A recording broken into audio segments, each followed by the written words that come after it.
नमस्कार दोस्तों, आज हम भगवान श्री कृष्ण के जीवन के अंतिम काल के बारे में विस्तार से जानेंगे। वृंदावन की बाल लीलाएं, मथुरा में कंस वध, द्वारका की स्थापना और महाभारत में उनकी महत्वपूर्ण भूमिका के बारे में हम पहले जान चुके हैं। लेकिन उनके जीवन के अंतिम चरण में क्या हुआ? यादव वंश का नाश कैसे हुआ? द्वारका समुद्र में कैसे विलीन हुई? और इन घटनाओं का आध्यात्मिक अर्थ क्या है? आज हम इसे शांतिपूर्वक समझेंगे। महाभारत युद्ध के बाद का समय। महाभारत युद्ध समाप्त होने के बाद पांडवों को राज्य मिला। युद्ध में भारी विनाश हुआ था, इसलिए कुछ समय तक शांति बनी रही। श्री कृष्ण द्वारका में अपने यादव वंश के साथ राज्य संचालन कर रहे थे। द्वारका अत्यंत समृद्ध, सुरक्षित और सुंदर नगरी थी। व्यापार, संस्कृति, धर्म और समृद्धि के कारण इसे आदर्श राज्य माना जाता था। श्री कृष्ण न्यायप्रिय और बुद्धिमान शासक थे। उन्होंने हमेशा जन कल्याण को प्राथमिकता दी। उनके मार्गदर्शन में द्वारका के लोग सुखी थे। लेकिन समय के साथ यादव वंश में वैभव के कारण अहंकार और मतभेद बढ़ने लगे। यादव वंश में अहंकार और मतभेद। समृद्धि आने पर कभी कभार मनुष्य नम्रता भूल जाता है। यादव वंश में भी यही हुआ।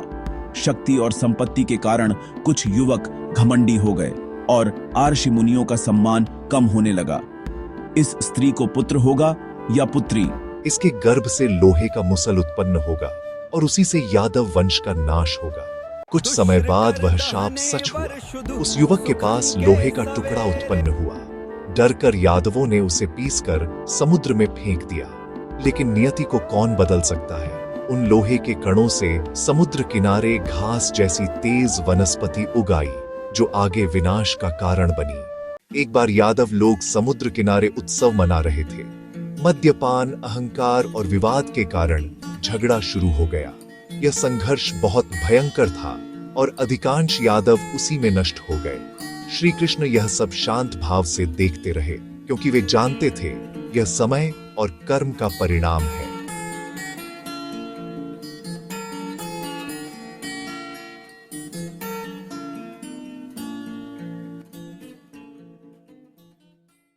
इन घटनाओं के बाद श्री कृष्ण ने एकांतवास स्वीकार किया। उन्होंने द्वारका और उसका वैभव छोड़ दिया और वन में ध्यान तथा शांति में समय बिताने लगे। उनके मन में न क्रोध था न शोक। उन्होंने जीवन भर धर्म, प्रेम और सत्य का संदेश दिया था और अंत भी शांतिपूर्वक स्वीकार किया। एक दिन श्री कृष्ण वृक्ष के नीचे ध्यान में बैठे थे। उसी समय जरा नामक शिकारी ने दूर से उनके पैर को हिरण समझकर बाण चला दिया। पास आने पर उसे अपनी गलती का एहसास हुआ और वह क्षमा मांगने लगा। ये सब नियति का भाग है, तुम दोषी नहीं हो। द्वारका का समुद्र में विलीन होना।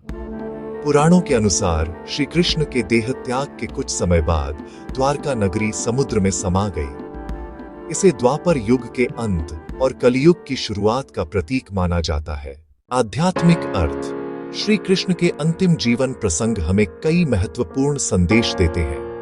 वैभव और सत्ता स्थायी नहीं होते। अहंकार विनाश का कारण बनता है। जन्म मृत्यु प्रकृति का नियम है। धर्म, सत्य और प्रेम शाश्वत है। श्री कृष्ण का व्यक्तित्व, उनका जीवन अत्यंत व्यापक था।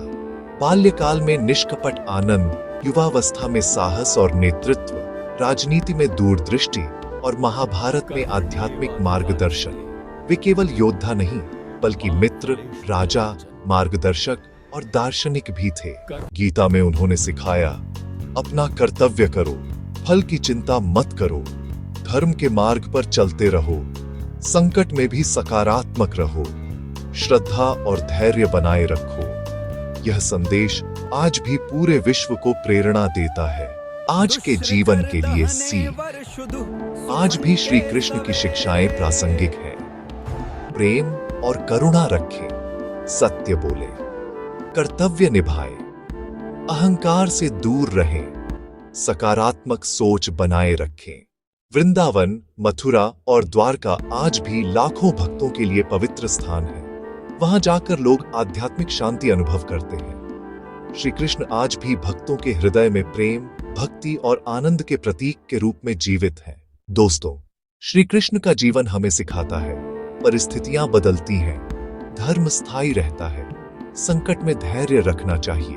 प्रेम और श्रद्धा जीवन को सुंदर बनाते हैं। सकारात्मकता कभी नहीं छोड़नी चाहिए।